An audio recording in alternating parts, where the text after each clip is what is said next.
मैं संजीव कुमार कोहली। मित्रों, स्वागत है आपका हमारी आज की हिंदी व्याकरण की कक्षा में। आज के हिंदी व्याकरण के अंतर्गत हम अध्ययन करने जा रहे हैं अव्यय और अव्यय के भेदों का। इसमें हम अध्ययन करेंगे क्रिया विशेषण अव्यय, संबंध बोधक अव्यय, समुच्चय बोधक अव्यय, विस्मयादि बोधक अव्यय और निपात का।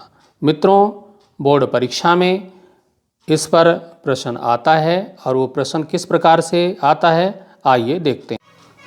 मित्रों, प्रश्न इस प्रकार से आ सकता है कि निर्देशानुसार उत्तर दीजिए। निर्देश के अनुसार उत्तर आपको लिखना होगा। जैसे कि हमारे पास वाक्य है, वह जोर जोर से गा रहा है अथवा मोहन जोर जोर से पढ़ रहा है।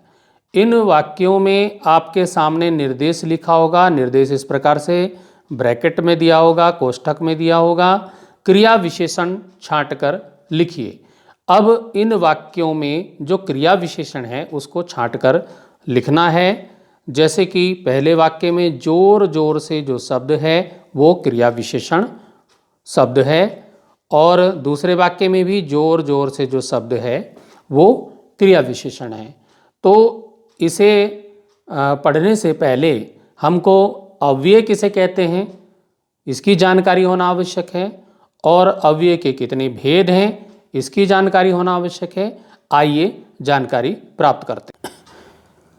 सबसे पहले देखते हैं कि अव्यय से क्या आशय है, इससे क्या समझते हैं कि अव्यय होता क्या है। और अव्यय को अविकारी शब्द भी कहते हैं, तो अविकारी शब्द किसे कहते हैं बताइए। इस प्रकार का प्रश्न यदि परीक्षा में आए तो हम उसका उत्तर किस प्रकार से दे सकते हैं। अव्यय से आशय, अव्यय से क्या आशय है ये यहाँ पे जानेंगे। अव्यय का अर्थ है जो व्यय ना हो, अर्थात जिसके रूप में परिवर्तन ना हो उसको हम अव्यय कहते हैं। व्याकरण में अव्यय उन शब्दों को कहते हैं जिनमें काल, पुरुष, लिंग, वचन, कारक आदि की दृष्टि से वाक्य प्रयोग के बाद भी कोई विकार नहीं आता है या परिवर्तन नहीं होता है। ऐसे शब्दों को हम अव्यय शब्द और ऐसे शब्दों को हम अविकारी शब्द भी कहते हैं। ये शब्द अपने मूल रूप में ही स्वतंत्र प्रयोग होते हैं, इसलिए इनको अव्यय कहते हैं।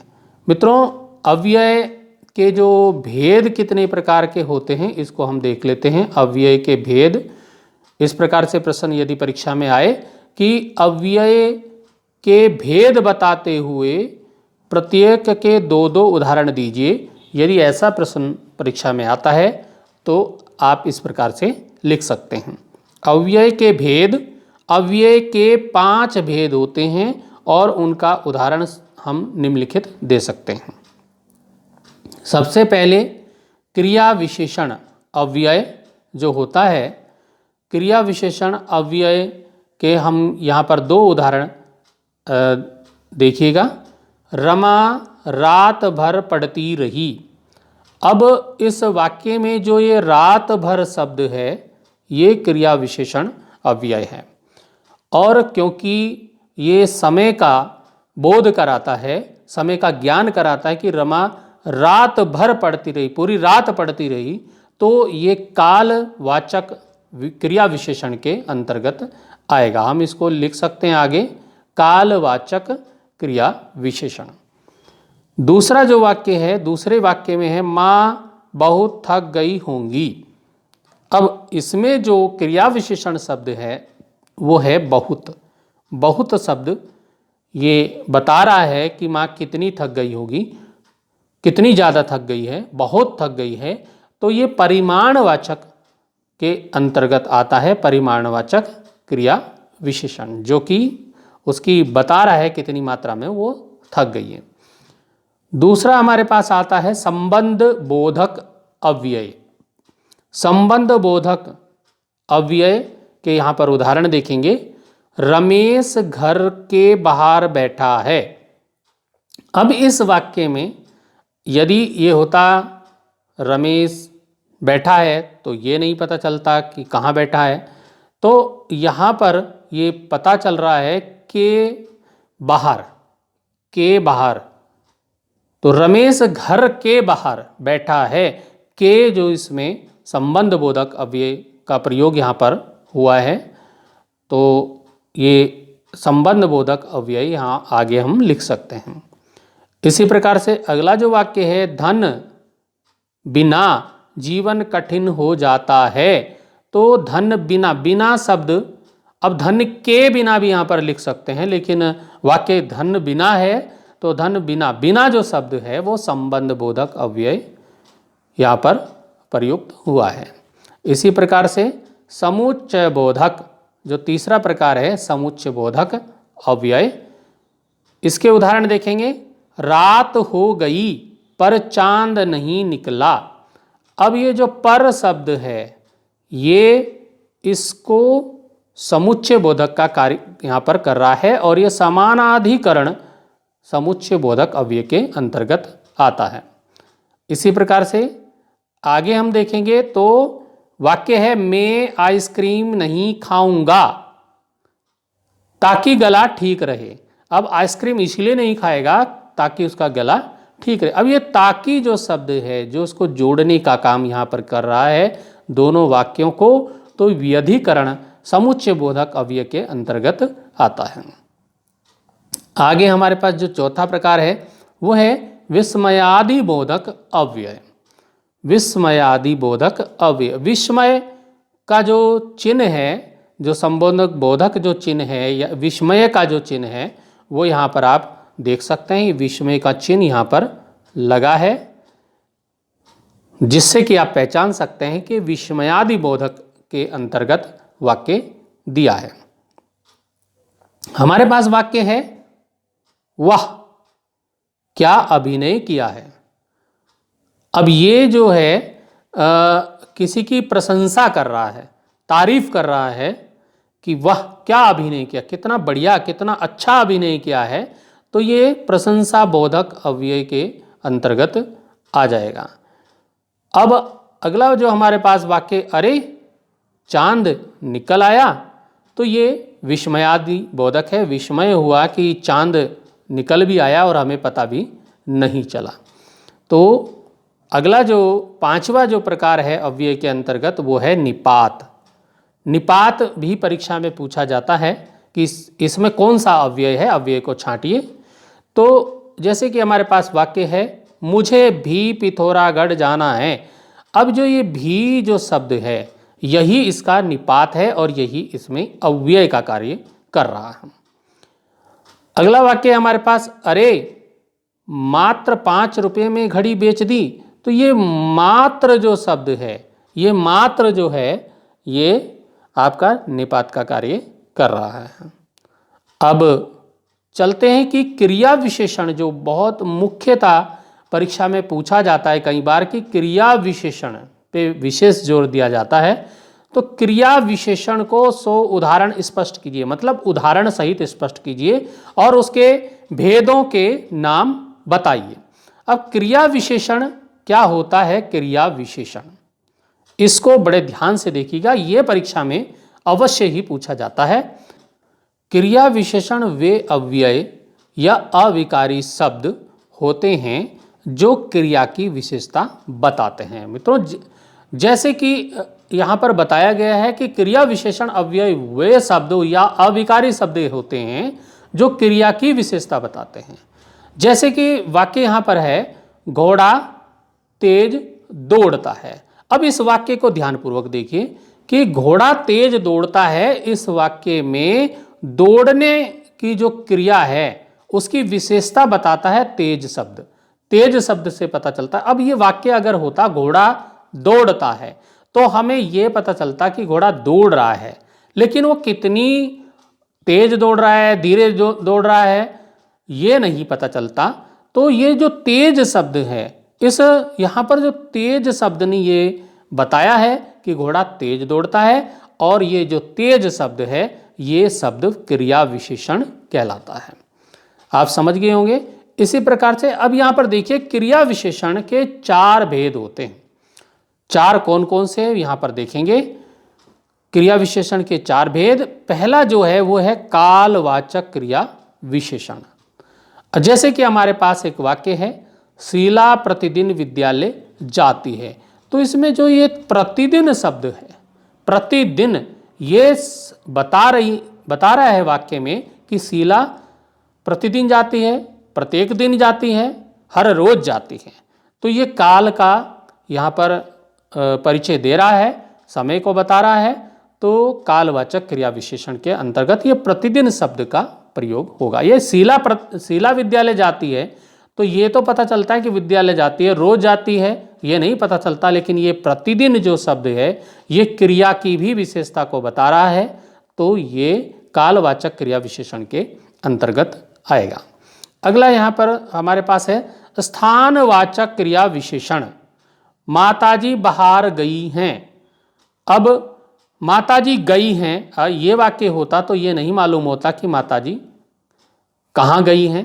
यहाँ पर बताया है कि बाहर गई हैं, तो ये स्थानवाचक, स्थान का पता बता रहा है कि बाहर गई है, तो स्थानवाचक क्रिया विशेषण के अंतर्गत आएगा। इसी प्रकार से अगला जो हमारे पास वाक्य है रीतिवाचक क्रिया विशेषण का है। वाक्य है साइकिल धीरे धीरे चलती है।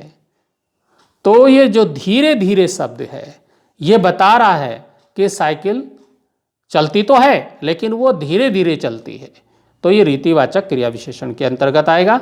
अगला हमारे पास जो है वो है परिमाणवाचक क्रिया विशेषण, जो ये बताता है कि कितनी मात्रा है, कितना उसका परिमाण है। तो यहाँ पर है वाक्य थोड़ा खाओ खूब चबाओ। तो इसमें जो थोड़ा और खूब शब्द हैं ये क्या बताते हैं, ये बताते हैं कि उसका परिमाण कितना है। थोड़ा खाएंगे, खूब चबाएंगे, खूब पचेगा। तो इस प्रकार से ये क्रिया विशेषण यहाँ पर आप समझ गए होंगे। आगे चलते हैं। अब आते हैं हम परीक्षा में किस प्रकार के प्रश्न आते हैं उनका हम अध्ययन करते हैं। तो परीक्षा में जैसे कि मैं अभी पहले ही बता रहा था कि इस प्रकार से आपके पास प्रश्न होगा, निर्देश के अनुसार आपको उत्तर देने होंगे और वाक्य दिए होंगे, उसमें से आपको क्रिया विशेषण शब्द को छांटना है। कभी कभी क्रिया विशेषण शब्द को छांटकर उसका भेद भी लिखने के लिए आ जाता है कि वो किस क्रिया विशेषण के अंतर्गत आता है। हमारे पास वाक्य है वह जोर जोर से गा रहा है, मोहन जोर जोर से पढ़ रहा है। जैसे कि मैंने अभी बताया ये क्रिया विशेषण, इसमें जो शब्द होगा वो जोर जोर से जो शब्द हैं वो क्रिया विशेषण शब्द हैं। ये आपको छांट करके इसका उत्तर लिखना होगा परीक्षाओं में कि कौन सा शब्द इसमें क्रिया विशेषण के अंतर्गत आता है। इसी प्रकार से अगला वाक्य ख वाला है, आपने खाना खाया या नहीं। तो इसमें समुच्चय बोधक छांट कर लिखना है। इसमें जो या शब्द है ये इसमें क्या है, समुच्चय बोधक अव्यय है, ये इसका उत्तर हो जाएगा या। इसी प्रकार से अगला जो वाक्य है वह मेरी बात चुपचाप सुन रहा था। अब इसमें दिया है, कोष्ठक में दिया है रेखांकित क्रिया विशेषण का प्रकार बताइए। अब रेखांकित जिसके नीचे रेखा है, रेखांकित अंडरलाइन, चुपचाप जो शब्द है ये क्रिया विशेषण बताना है। ये क्रिया विशेषण इसमें बताया है, आपको इसका प्रकार बताना है कौन सा क्रिया विशेषण है। तो मित्रों ये रीतिवाचक क्रिया विशेषण के अंतर्गत आता है, तो इसको रीतिवाचक क्रिया विशेषण लिख देंगे। अगला वाक्य है वह लड़का बहुत बोल रहा है। क्रिया विशेषण छांटकर उसका भेद भी लिखिए। तो इसमें जो क्रिया विशेषण है वो शब्द है बहुत। बहुत शब्द इसमें क्या है, क्रिया विशेषण है। और ये क्योंकि कितना बोल रहा है उसकी बोलने के को परिमाण कर रहा है, तो ये परिमाणवाचक क्या है, क्रिया विशेषण के अंतर्गत आएगा। अगला वाक्य है यहाँ स्वादिष्ट भोजन की व्यवस्था है। अव्यय छांटना है। तो मित्रों इसमें जो अव्यय है वो यहाँ जो शब्द है ये क्रिया विशेषण, ये अव्यय शब्द है और ये स्थानवाचक जो है उसके अंतर्गत आता है। अव्यय क्रिया विशेषण स्थानवाचक के अंतर्गत आता है। अगला हमारा जो वाक्य है वो है प्रतिदिन प्रातः भ्रमण कीजिए, क्रिया विशेषण छांटकर उसका भेद लिखिए। तो ये जो प्रतिदिन जो शब्द है ये यहाँ पे क्या है, इसका उत्तर हो जाएगा प्रतिदिन क्रिया विशेषण है और ये कालवाचक क्रिया विशेषण के अंतर्गत आता है। अगला वाक्य है आशा है आप सुखपूर्वक रह रहे हैं। तो क्रिया विशेषण छांटकर उसका भेद भी लिखना है। तो इसमें जो क्रिया विशेषण है मित्रों वो है आशा है, ये इसका उत्तर हो जाएगा। और ये रीतिवाचक क्रिया विशेषण आएगा और रीतिवाचक में भी अनिश्चयात्मक रीतिवाचक के अंतर्गत ये क्रिया विशेषण आएगा। अगला जो वाक्य है हमारा वह मोहन बहुत थक गया है। तो बहुत शब्द जो है वो क्रिया विशेषण का कार्य कर रहा है, बहुत। और ये यहाँ पर परिमाणवाचक जो मैंने बताया था अभी उसमें उसके अंतर्गत आएगा, क्योंकि भेद भी पूछ रहा है तो परिमाणवाचक क्रिया विशेषण के अंतर्गत आएगा। इसी प्रकार से अगला वाक्य है शीला प्रतिदिन स्कूल जाती है। तो ये प्रतिदिन जो शब्द है ये क्रिया विशेषण के अंतर्गत आएगा, क्रिया विशेषण छांटकर लिखना है। अगला वाक्य हमारे पास है ट्रेन से जाने की अपेक्षा तुम कार से चले जाओ, रेल से जाने की अपेक्षा तुम हवाई जहाज से चले जाओ। तो इस प्रकार से वाक्य आएंगे और ये इसमें समुच्चय बोधक जब छांटना होगा तो जो अपेक्षा शब्द है, ये अपेक्षा शब्द दोनों ही वाक्यों में अपेक्षा शब्द जो है वो इसका उत्तर होगा और ये समुच्चय बोधक अव्यय के अंतर्गत आता है।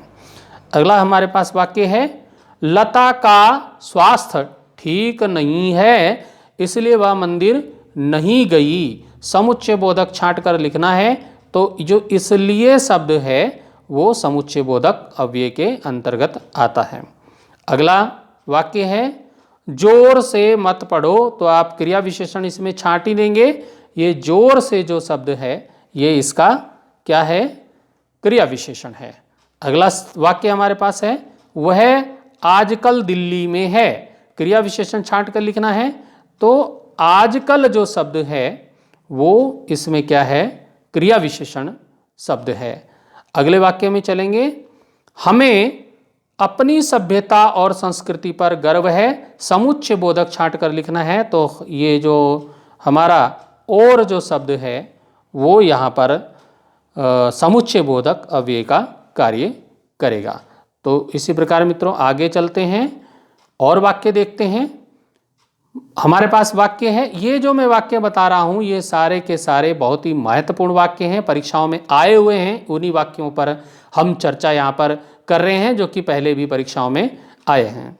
हमारे पास वाक्य है मोहन प्रतिदिन विद्यालय जाता है। क्रिया विशेषण इसके जो प्रतिदिन शब्द है वो इसका क्रिया विशेषण हो जाएगा, क्योंकि क्रिया विशेषण छांट कर लिखना है। अगला वाक्य है मेहनत करो अन्यथा असफल हो जाओगे। तो समुच्चय बोधक जो अन्यथा जो शब्द है वो इसमें समुच्चय बोधक है। तो आप इसको छांट करके लिख देंगे परीक्षा में इस प्रकार से यदि प्रश्न आया तो। आगे देखिएगा मोहन उछल उछल कर चल रहा है। तो इसमें जो शब्द उछल उछल कर है वो इसका क्रिया विशेषण शब्द है और क्रिया विशेषण ही परीक्षाओं में ज़्यादा पूछा जाता है। आगे हमारे पास वाक्य है छात्र ध्यानपूर्वक पढ़ते हैं। तो उत्तर आपको दिखाई रहेगा ध्यानपूर्वक जो शब्द है वो इसका क्रिया विशेषण शब्द है। आगे वाक्य हमारे पास है कल भी विद्यालय में अवकाश रहेगा। अविकारी शब्द पद छांटिए। तो अविकारी अव्यय एक ही चीज होती है। तो आप इसमें भी जो हमारा शब्द है इसमें भी जो है इसका अविकारी पद हो जाएगा। अगले वाक्य में चलेंगे बच्चे धीरे धीरे चलते हैं। तो धीरे धीरे जो शब्द है वो इसका क्रिया विशेषण हो जाएगा। इस प्रकार से आप इसका उत्तर धीरे धीरे लिख सकते हैं। अगला वाक्य हमारे पास है अध्ययन करो अथवा विश्राम करो। तो इसमें समुच्चय बोधक इसको छांटना है तो अथवा जो शब्द है इन दोनों वाक्यों को जोड़ने का भी काम कर रहा है, तो ये समुच्चय बोधक अव्यय यहाँ पर हो जाएगा। अगला वाक्य हमारे पास है, खरगोश तेज दौड़ता है। तो तेज जो क्रिया विशेषण जो क्रिया की विशेषता बता रहा है, तेज शब्द क्रिया की भी विशेषता बता रहा है, तो रीतिवाचक क्रिया विशेषण शब्द छांट कर इसमें देना है, वो है तेज। अगला वाक्य हमारे पास है, पाश्चात्य संस्कृति की अपेक्षा भारतीय संस्कृति श्रेष्ठ है। समुच्चय बोधक छांट कर लिखना है, तो समुच्चय बोधक हो जाएगा अपेक्षा। अपेक्षा शब्द को यहां पर आप उत्तर में लिखेंगे। अगला हमारे पास वाक्य है रमेश प्रतिदिन योग करता है। तो क्रिया विशेषण आपको स्पष्ट दिखाई दे रहा है, प्रतिदिन जो शब्द है इसका क्रिया विशेषण है। अगले वाक्य में चलेंगे। वाक्य है हमारे पास, रमेश ने मेहनत की इसलिए सफल हो गया। तो समुच्चय बोधक शब्द जब हम छांटना है तो इसलिए शब्द इसमें समुच्चय बोधक शब्द हो गया। अगला वाक्य हमारे पास है, वह मेरी बात चुपचाप सुन रहा था। तो क्रिया विशेषण छांट कर उसका भेद लिखना है, तो आप यहां पर देखिएगा चुपचाप जो शब्द है वो क्रिया विशेषण है। अब बात आती है कि इसका भेद, क्योंकि भेद भी पूछा है, तो ये रीतिवाचक क्रिया विशेषण के अंतर्गत आएगा। आप इसका उत्तर लिखेंगे चुपचाप और आगे लिख देंगे रीतिवाचक क्रिया विशेषण। अगले हमारे पास वाक्य है, आपने खाना खाया या नहीं। इस वाक्य में समुच्चय बोधक शब्द छांट कर उसका भेद भी लिखिए। तो हमारे पास ये जो या शब्द है आपको दिखाई दे रहा होगा, इसमें या शब्द जो है हमारा समुच्चय बोधक अव्यय हो जाएगा। और ये कौन से वाला होगा, ये समानाधिकरण समुच्चय बोधक होगा। तो आप इसका उत्तर समानाधिकरण, समानाधि जो है करण, ये इसका प्रकार होगा समानाधिकरण समुच्चय बोधक अव्यय। अगले वाक्य में चलेंगे मित्रों। अगला हमारे पास वाक्य है, वह धीरे धीरे पढ़ रहा है। तो आप समझ गए होंगे इसमें धीरे धीरे जो शब्द है वो क्रिया विशेषण का कार्य कर रहा है। आगे वाक्य है, पढ़ाई करो अन्यथा फेल हो जाओगे। समुच्चय बोधक छांटना है, तो अन्यथा शब्द इसमें समुच्चय बोधक है। अगला वाक्य हमारे पास है, लता प्रतिदिन पाठ पढ़ती है। क्रिया विशेषण बताना है, तो प्रतिदिन जो शब्द है वो क्या है, क्रिया विशेषण का कार्य कर रहा है। इसी प्रकार से आगे हमारे पास वाक्य हैं, काम करो अथवा सो जाओ। तो अथवा जो शब्द है वो अविकारी शब्द है, मतलब अव्यय पद है। इसी प्रकार से लता का स्वास्थ्य अच्छा है इसलिए वह दौड़ में प्रथम आई। तो समुच्चय बोधक आपको समझ गए होंगे, इसलिए शब्द इसमें समुच्चय बोधक का कार्य कर रहा है। और अगला हमारे पास वाक्य है, चीता तेज दौड़ता है। तो तेज जो है क्रिया विशेषण का कार्य यहाँ पर कर रहा हो। तो मित्रों इस प्रकार से आप समझ गए होंगे। और अभी जो भी हमने वाक्य यहाँ पर देखे उनके उत्तर आपको इस प्रकार यहाँ पर दिखाई दे रहे होंगे, ये सभी उनके उत्तर हैं। तो यहाँ से आप इन सभी क्वेश्चनों के वाक्यों के उत्तर भी देख पाएंगे। और मित्रों इस प्रकार से हमने इस पूरे अव्यय को पढ़ा। और परीक्षा में केवल वाक्य दिए रहते हैं और निर्देश के अनुसार वाक्यों का क्या करना है, हमको उसमें अव्यय छांट कर लिखना है। क्रिया विशेषण, समुच्चय बोधक, निपात, अविकारी पद, ये हमको छांट कर लिखने होते हैं, वाक्य दिए होते हैं। तो इस प्रश्न को आप अच्छी प्रकार से समझ गए होंगे और आशा करता हूं कि आप हमारे आज के जो हिंदी व्याकरण के अंतर्गत अव्यय और अव्यय के भेद को परीक्षा में हल कर पाएंगे।